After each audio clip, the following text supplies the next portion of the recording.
Welcome, friends, to the 2022 fall edition of Colorado's Best Kitchens magazine.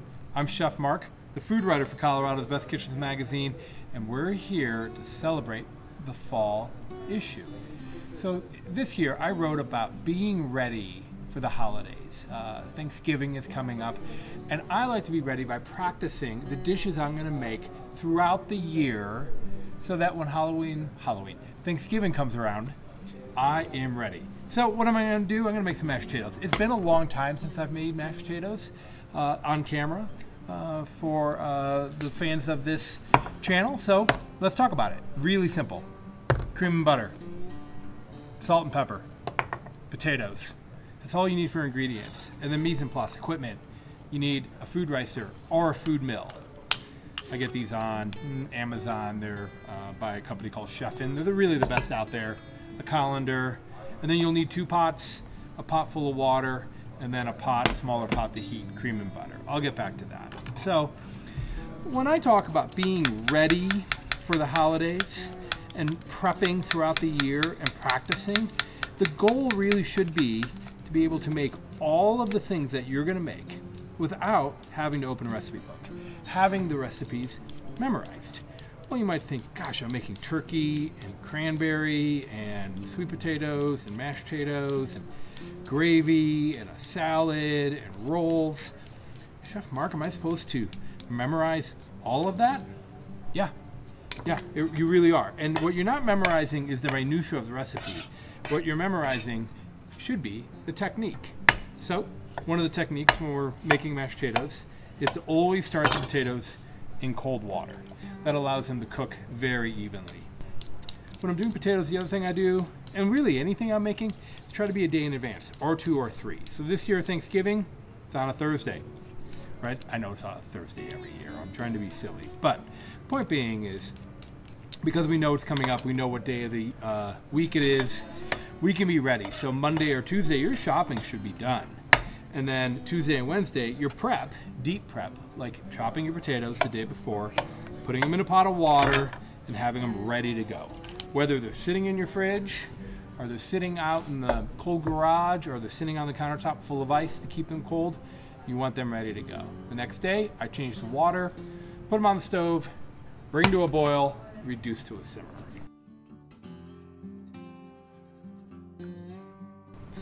It's important to heat your cream and your butter before you add it to your potatoes. Really anything you're adding to your potatoes. If you love sour cream and cream cheese in your mashed potatoes, make sure you heat them up first. If you don't, if you add cold ingredients directly to your potatoes, they seize up and you end up with wallpaper paste.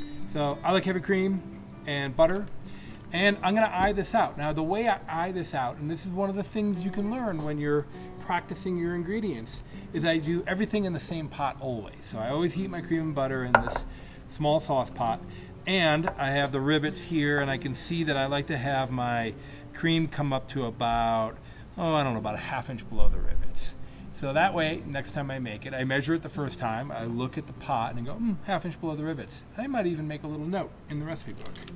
And then how much cream and butter? Well, I think a 1-to-1 ratio does it. So I'm gonna do ½ pound of butter to about 1/3 a quart of cream, and I'm going to bring this up to a simmer. It doesn't have to boil, you just need it to be warm enough that you take the chill off of it. But you definitely need to warm it. Just taking it out of the fridge and letting it hang out at room temperature is not going to cut it. So let's bring this up.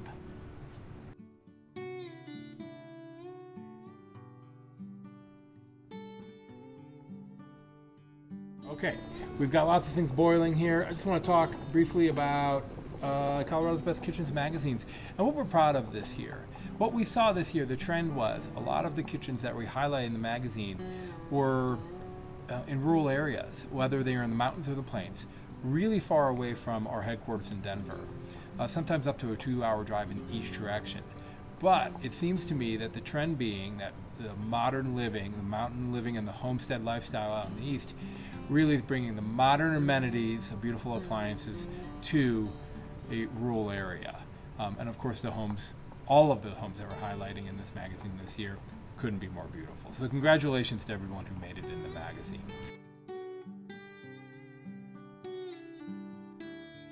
Here are my potatoes. I drain the potatoes and I just set them right back on top of the pot. This pot's now empty, but allows the potatoes to finish draining without making a big puddle on my cutting board. I want these to steam out a little bit. That's going to carry excess moisture away from the potato. And the reason I want that is so that I can cram more cream and butter into my potato, the good stuff. Okay, fantastic. Okay, there's my potatoes. Just gonna pour that little bit of water out here. Now, my potatoes are hot. I'm gonna mash them back into the pot I just cooked them in. Pot rather. And that's gonna keep the potatoes nice and warm. Do not mash potatoes into a cold container, like let's say a bowl or something. I find the pot that you mash them into works the best. All right, don't be a hero, just a couple potatoes, and off we go with the ricer. You can use a ricer, or you could use a food mill. I wouldn't recommend one of those wavy metal mashers.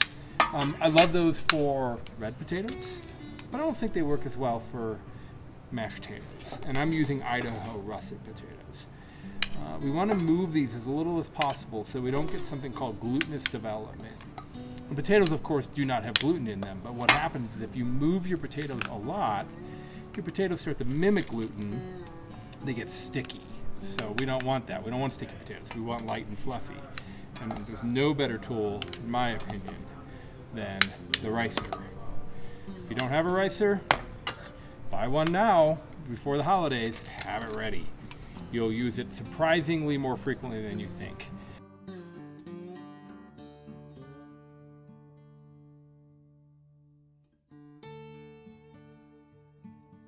Salt.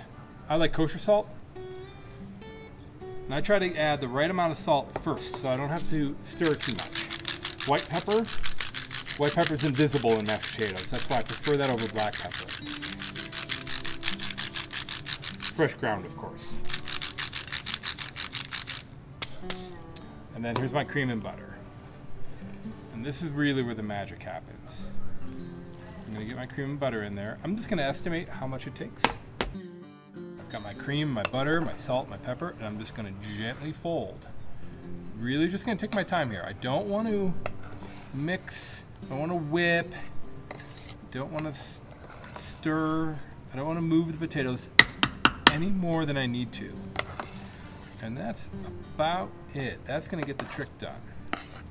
Oh man, they look great. Now they might look a little on the thin side, but I know from experience that as they sit, and these can sit for several hours in the back of the stove covered, and they'll stay hot. You can flash them in the oven at the last moment if you need to get a little bit more heat into them, but they will stay hot for a long time. And I know from experience, as they rest, they'll just tighten up a little bit. The cream and butter will absorb into them. So you can go slightly looser when you're first making them.